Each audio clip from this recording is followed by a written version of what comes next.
Underscoring what I just said, flooding has been and will be a major concern for most of the viewing area.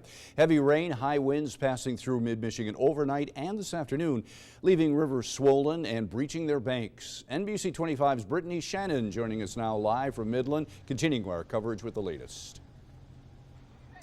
Now, Bill, I just spoke with authorities here in Midland County who say the river levels are currently at 24.5 feet. That's just above flood stage. Now, I want you to take a look behind me. This is the Tridge here in Midland. There's been folks climbing on top of the Tridge, not climbing, I should say walking on the Tridge all day long, bringing their families out here to see the river levels and how high the waters have actually come.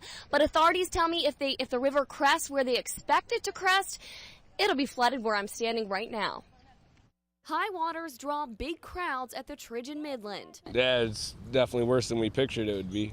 For lifelong residents, it brings back memories of the 100-year flood in 1986. I recall back in 1986, I was not able to stand here at the Tridge downtown. This here is all underwater where we're standing. As the Tittabawassee River rises, Midland residents are preparing for the worst. It doesn't happen very often, but when it does, of course, it's frustrating. That's because you can't do anything about it. But county, city, and school officials are working to ease frustrations and prepare for high waters. We're predicted to go 32 to 34 feet. If you put that in perspective, last week's flooding was only 27 feet, so that's quite a significant jump above that.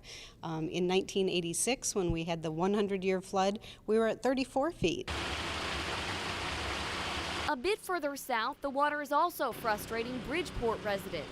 After a while, it's become a nuisance. A smelly nuisance. Contamination from the sanitary sewers backing up into our basements. Residents along Suter Street can't keep up. No, there's no let up. And that's what scares us all right now, very much so. Well, there's no way we can be able to keep up with this water. Everything in the basement will be floating.